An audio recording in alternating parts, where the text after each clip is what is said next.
On a cold December morning last year, Brian Thompson was on his way to a conference in New York. As he walked through Manhattan, a person came up behind him and shot him dead. It has been over a year since Brian was killed in broad daylight.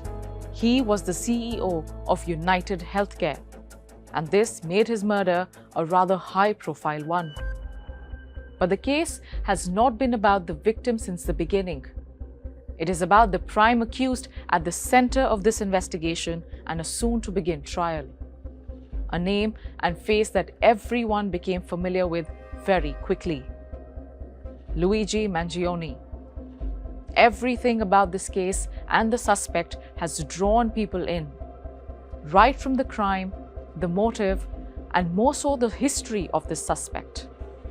Why would a young 26-year-old Ivy League graduate hailing from a wealthy and prominent family brazenly murder the CEO of one of America's largest health insurance companies? In the past year, authorities have presented evidence, theories, accusations, and even the alleged motive. In the past days, more details and developments and statements from the police have emerged at the ongoing pre-trial hearings for the accused. Let's break down the whole story.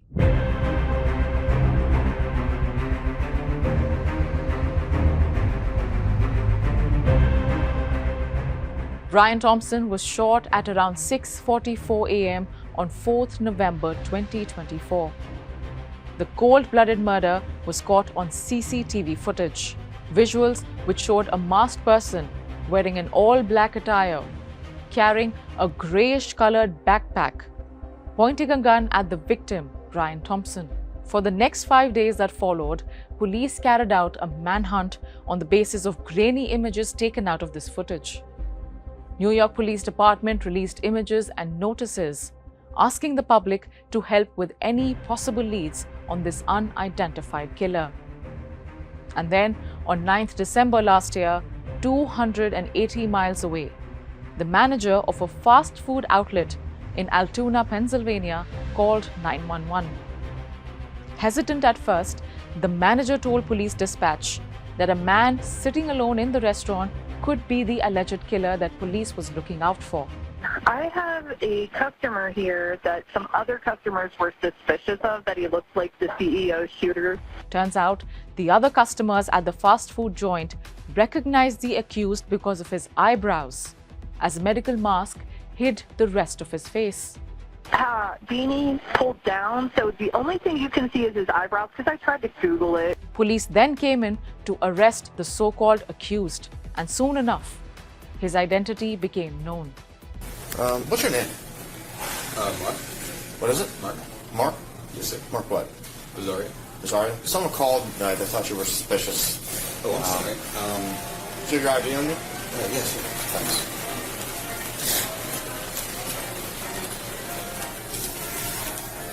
I thought she looked like someone, guilty to... Shortly after, the legal process began. Mangione faces federal and state charges. Authorities have charged him on 9 counts, and this includes second-degree murder and a murder as an act of terrorism. Now, in this case, prosecution demands a death penalty.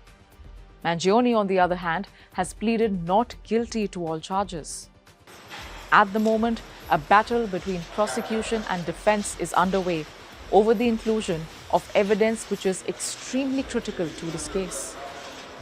The suspected murderer's team is asking court to exclude evidence that police took from his backpack after his arrest. Now, defense is shouldering their claims on 4th and 5th Amendment rights. They're also punching holes in due process that police allegedly did not follow. But the prosecution here says that officials acted well within the law when they searched Mangione's bag without a warrant after arresting him. What's interesting here is that while the legal process is taking its own time, authorities quickly connected various dots after they found and identified Mangione last year. And at the center of prosecution's entire case against the 26-year-old is the grey bag, the same one that we spoke about just a few moments ago. This is the same bag that can be seen in snippets from several CCTV videos. So what all did police find in this bag that escalated the case so quickly? The body camera footage from police shows an officer telling a colleague that they want to check the bag for a bomb. Christy Wasser, the officer in question here, then proceeds to go through the bag, and initially she finds a sandwich, a loaf of bread, and a smaller bag containing a passport, cell phone, and computer chip. Then she finds an undergarment with a gun magazine wrapped in it. Initially satisfied that there was no bomb in the bag, Wasser resumes a detailed search of it 11 minutes later at the police station. Now, body cam footage of this follow-up search shows that the officer found a gun and a silencer in the bag. According to the police inventory of the backpack, the officer also found a notebook with several notes in it. Police says that the notebook had to-do lists and getaway plans in it. This further cemented their suspicion. In fact, it was on the basis of these notes that authorities were able to indicate some sort of clarity on the motive that Mangione allegedly had to kill a top CEO. Officials earlier said that the notes show a sense of malice that the accused had developed towards the United Healthcare CEO. Some reports go on to say that diary writings also mention how Mangione allegedly had been planning to target the CEO for months before he actually did it in December last year.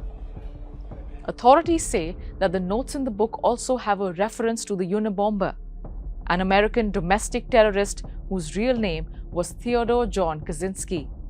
But then the question remains, if all these accusations and theories are indeed true, why did Mangione target the United Healthcare CEO in particular? From what the investigation has revealed so far, he or his family members do not own health insurance from the company. So was the killing more of a statement of angst against the American healthcare system? Or was it something else entirely? We will not know for sure until the 26-year-old Ivy League graduate's trial begins next year. That's all we have for you on this episode of Prime Crime. We'll be back next week with more such stories and cases from around the world. Thanks for watching.